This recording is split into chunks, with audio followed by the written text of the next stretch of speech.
Hindi ko po ipapangako, pero sinisigurado ko po, yung zero vote po, mangyayari po yan. Dahil sa kabila ng mga nangyayari ngayon, nakita naman po natin kung paano pa rin po kalakas si VP Inday. So again, I am appealing to everyone. Katulad ng mga nababanggit kanina ng mga nandito sa ating harapan, matindi na po pinagdadaanan ng ating bansa. Kailangan na po natin ng isang leader na talagang hihilain tayo pataas dito sa lugmok na nangyayari sa atin ngayon. Hilang po. Thank you. Na nasa atin, nasa pamamayan, ang takbo ng ating bayan. Tama ba? Tama po. Nasa pamamayan. Bakit? Iisa lang ang boto ko. Hindi lang yun. Hindi lang iisa ang boto. Dahil kung iisa ang boto ko, at boto mo, at boto niya, boto natin lahat. Papanalo na natin yung alam natin hindi kurang. Ngayon, tatanggap ako ng ayuda. 2 linggo, 3 linggo, pinakamatagal, ubos na. 3 taong pumihintayin sa lokal. 6 na taon bukas sa nasyonal. Di ba? Hanggang kailan natin titiisin, yung mabubuhay lang tayo sa ayuda.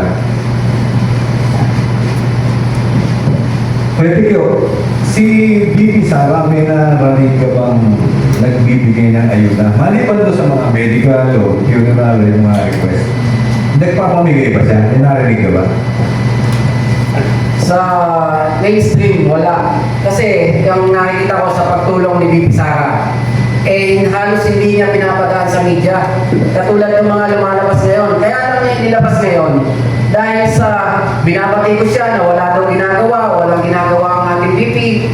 Binabati ko siya. Ngayon, nilabas na niya sa media kung ano talaga ang nagawa. At nagkaroon pa siya ng ulat sa bayan para makita ng tao na siya gumagawa, hindi lang niya pinapamalita. Diretso sa tao. Diretso sa tao. Diretso sa tao. Tama. Hindi yung photo ops. Tama. Ayaw niya ng photo ops. Katulad ng mga libreng sakay, hindi naman niya pinapalita yun eh. Yung mga pagtulong sa mga katutubo, hindi niya rin pinapalita yun. Kaya lang napilitan sila ilabas kasi nga, kung balat ng mga trolls at mga mali, bayaran, mga vloggers at saka na wala daw nagagawa. Nabanggit mo yan, Kuya Tito. Ito sa impeachment. Pagdating natin dito sa impeachment, wala namang napatunayan na korupsyon kay BP Sara. Ngayon, alam na natin, hindi na naman tayo nila maluloko eh. Hindi na tayo kayo lokohin ngayon dahil sa naman sa social media, nakita natin lahat. Maliwanag na maliwanag. Ngayon pinapunta, mga katulong, pinagsalita, yung nag-iimbestiga at sumasagot. Tama. Nagsalita yung 18 Marines, ayaw, tawag.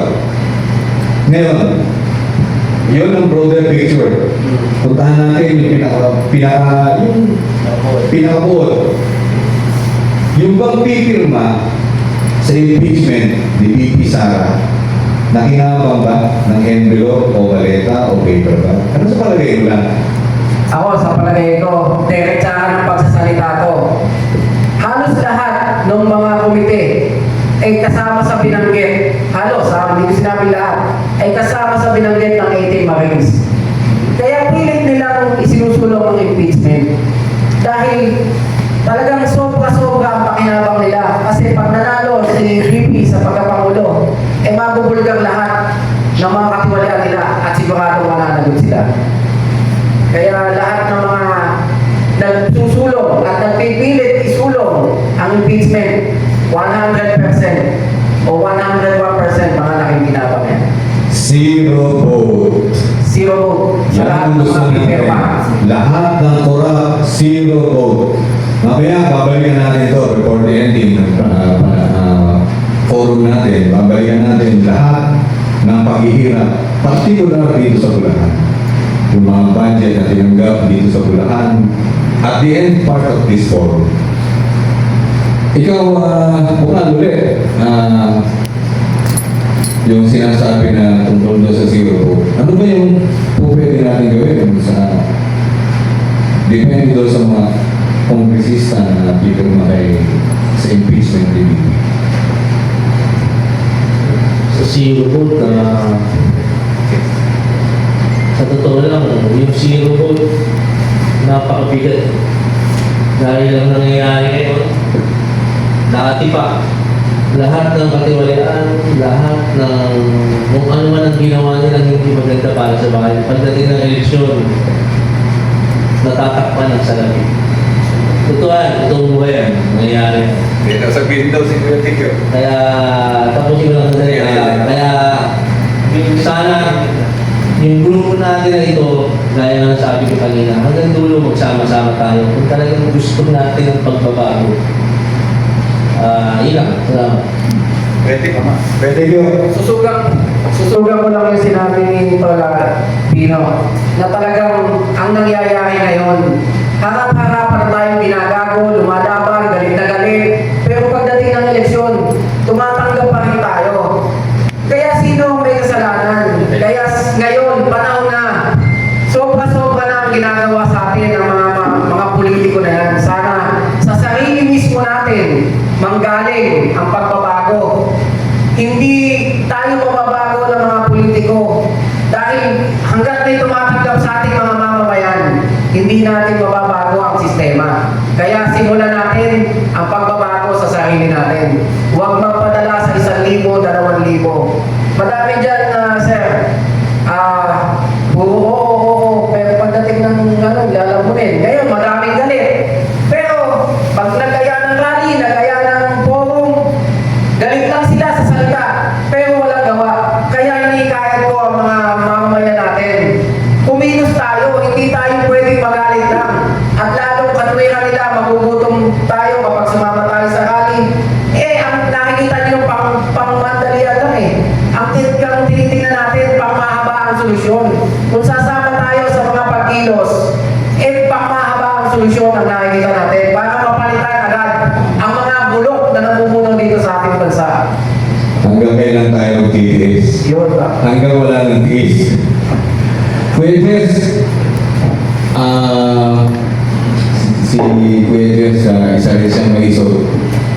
Paano natin matutuloy yung zero vote? Meron ka bang sa mga napag-usapan natin, meron ka may ipapakita sa Magandang umaga po sa inyo lahat. Ako po si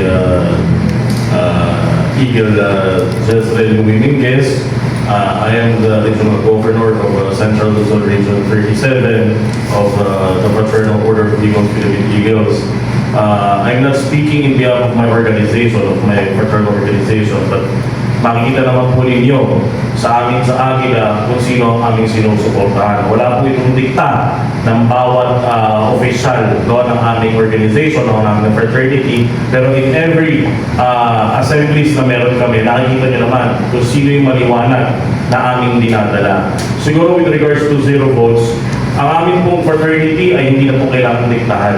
Kami po ay hindi rin po nababayaran and hindi naman po sa pagmamalaki at buhat ng bangko, nakikita nyo naman po na sa ngayon dito sa ating bansa, ang Agila po ang isa sa pinakamaraming miyembro o pinakamaraming numero na meron sa isang klase ng isang fraternity. And sa amin po kasi, ang isang politiko po kasi, paborito kami ngayong lapitan eh. Kasi we have the numbers. Makikita nyo naman po yan. From any colors of politics, nandyan po sila. Pero kami po ay hindi nadidiktahan. We have our own decision. At nakikita naman po ninyo na we really support our VP. In every... Again, I want to make it clear na ito po ay hindi desisyon ng aming national office, kundi bawat isa sa amin. Kasi naniniwala po kami kay VP Intay since then, when she was a mayor at nung presidente pa yung kanyang ama, ako po as individual officer ng aming fraternity, ay ako po ay may sariling desisyon, kaya hindi po aking makasama na talaga nakikita namin kung paano kumilos ang mga Duterte dito sa ating bansa. Kaya ang suporta po namin sa kanila ay gayon na lang po at hindi matatawaran. Kaya yung sinasabi kong zero vote, hindi na lang po ako magsasalita, pero hindi ko rin po ipapangako sa inyo. Pero dahil sa amin po, especially dito sa Bulacan, and siguro, we will see. We'll cross the bridge when we get there. Pag once na may declaration po talaga ang ating pinakamamahal na VP Inday Sara, makikita niyo po ang init ng suporta ng bawat individual na Agila. Hindi po kailangan maging diktahan ng kahit sino. Kasi po sa amin po, we see the testimony and the works of the Dutertes. Kaya sa amin po, hindi ko na po kailangan sabihin sa mga membro ko na ito ang iboto ninyo. Performance lang po. Kaya-kaya po natin gawing zero vote chat actually. Especially sa amin po, nakikita nyo naman, if you can see my social media account, halos po lahat ng political colors lumalapit po sa amin. Pero of course, we entertain them. We entertain them bilang respeto po sa kanila. Pero at the end of the day, we will support Inday Sara po. Ako po as individual, member of our fraternity, and with followers din naman po. I will not mention the numbers, pero I'll see to it po. I will not influence them. Papakita ko lang po sa kanila kung ano yung aking, kasi before I met Sir Pao po, bata pa lang po ako when President Duterte ran for presidency noong 2016. Ako po kusang loob po. Kaya nga nakilala ko si Sir Pao kung nasaan po ang Pangulong Duterte that time, nandun po ako. Kaya I will see to it po, and hindi naman po sa influensyahan sila, ipapakita ko lang po kung ano ang tatak Duterte. Kaya hindi ko po ipapangako, pero sinisigurado ko po, yung zero vote po, mangyayari po yan. Dahil sa kabila ng mga nangyayari ngayon, nakita naman po natin kung paano pa rin po kalakas si VP Inday. So again, I am appealing to everyone. Katulad naman nababanggit kanina ng mga nandito sa ating harapan, matindi na po pinagdadaanan ng ating bansa. Kailangan na po natin ng isang leader na talagang hihilain tayo pataas dito sa lugmok na nangyayari sa atin ngayon. Kailangan po. Thank you.